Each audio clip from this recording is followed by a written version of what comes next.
What's going on, YouTube? This is SG1, and we wrapped up week 1 last night, so it's time for our week 2 top 25. I'll just kind of I didn't do a takeaways video, but I'll just kind of give you my takeaways as we go through the top 25. I'll talk about the games that mattered from this past weekend. And if you're wondering kind of how I'm doing my top 25, it's not resume based. We're not there yet because teams haven't had a chance to build a resume. So resume really doesn't matter. It's more about performance. It's more about the eye test, if you want to call it that. It's just about what I've seen on the field.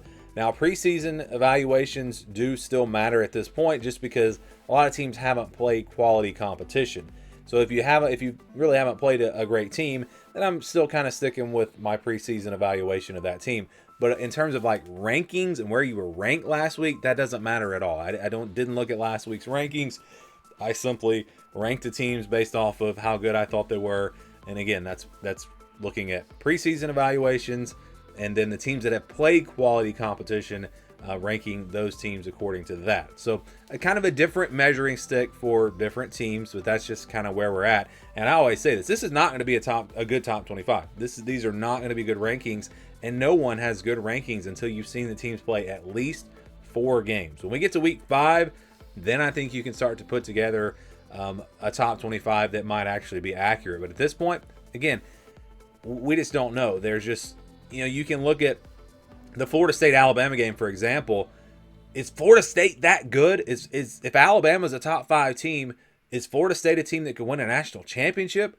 Or is Florida State still bad and Alabama's just horrible? Like, we don't know. So that's just kind of how it is at this point.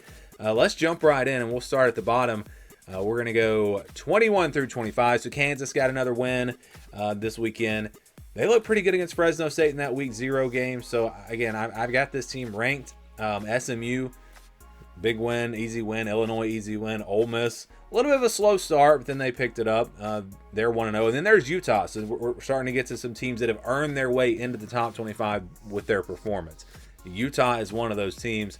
Very impressive against UCLA. It looked really good on both sides of the ball. UCLA might be awful this year. So that's, again, we just don't know at this point. I don't think UCLA is going to be great, but I don't think they're horrible. So I was impressed by this win. So Utah up to number 21. They make their debut in my top 25 this week. All right, let's move on now to 16 through 20. Really impressed with South Florida and their win over Boise State. They pretty much dominated that game, both sides of the ball. Really coming into this year, you felt like that offense would be pretty good, but the defense really impressed me. And right now, that's the group of 5 team that I've got my eye on. Also, Tulane with their win over Northwestern. They were a team I considered putting in the top 25. Not quite enough for me to put them in here just yet. But South Florida, I thought that win over Boise State, very, very impressive. TCU, really impressive last night. And you want to talk about the biggest takeaway for me from week 1? Experience matters at the quarterback position, and we saw that. We saw so many of these young quarterbacks struggle, or just the teams around them kind of struggled. It's some of the, you look at C.J. Carr at Notre Dame. I thought he played really well, but it's kind of, some of them did not play well. Let's just put it that way. But then you look at a veteran quarterback like Josh Hoover. He was lights out. He looked like a Heisman candidate. I don't think he's going to win the Heisman. I don't think he's going to be invited to New York, but based on that performance, I mean, he was lighting it up. Very impressive. TCU looks like a team that could possibly win the Big 12. Maybe North Carolina is just awful, though. Again, it's early. We just don't know.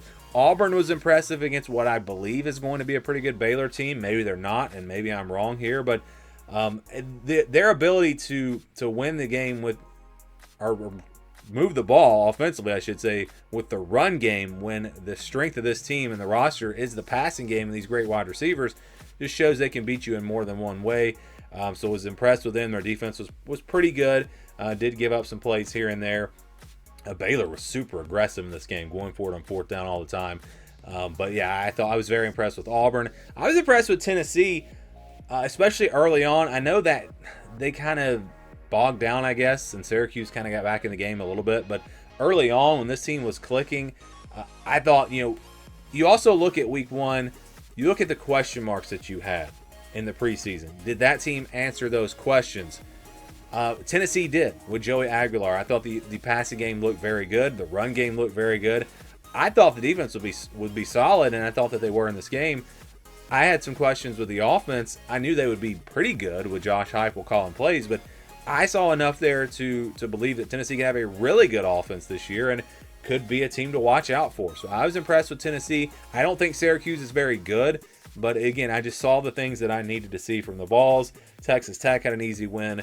They are at number 16. Again, this is a team that I'm just going, looking at preseason evaluations. Same thing for Arizona State, Florida, Michigan, Oklahoma, Texas A&M. Really, all 5 of these teams didn't really play a quality team, so it's hard to really judge. Texas A&M, Michigan, they didn't dominate their games, but again, I don't read too much into these group of 5 games. Michigan, the question mark there is Bryce Underwood. I thought he looked very composed, played very well in this game. I think he's already proven to me that he's going to be a better quarterback than what they had last year. And so that alone means Michigan should be pretty good. Now, is he going to get to that next level and be an elite quarterback? We'll see. Again, you can't really tell from this one game. But all 5 of these teams were able to get pretty easy wins. Texas A&M, a little bit of didn't play great, I guess, against UTSA, but that could be a pretty good team. They've had some good teams there at the group of 5 level. So, yeah, I'm not going to penalize them, really. These 5 teams, this is just based off of preseason. I think they were actually in the same order in my week 1 top 25. All right, so now let's go to the top 10, and this is where it gets interesting. So I've got Florida State at number 10. I talked about this just a minute ago. Is Alabama that bad? Is Florida State that good? It's hard to say, so I'm going to kind of split the difference here and say that Florida State is legit. I've got them in the top 10. I don't have Alabama in the top 25 because they just did not look like a top 25 team. But like, this wasn't a fluke win. Florida State dominated this game. They just dominated. I mean, they looked much better than Alabama. The game really wasn't even close. I mean, they were in control throughout, even with that muff punt where Alabama had a chance to maybe get back in the game. Florida State still, I mean, this was a really impressive performance. Now, like I said, is Florida State that good or is Alabama that bad? We don't know yet, so it's hard to figure out where to put, should Florida State be in the top 10? Should Alabama, or should Florida State be in the top 5 and Alabama should still be ranked? It's hard to say what to do, so I'm just going to put them at 10 for now. Clemson at number 9. The defense, I thought, looked really good against a high-powered LSU offense, but boy, their offense could not get it going against that LSU defense.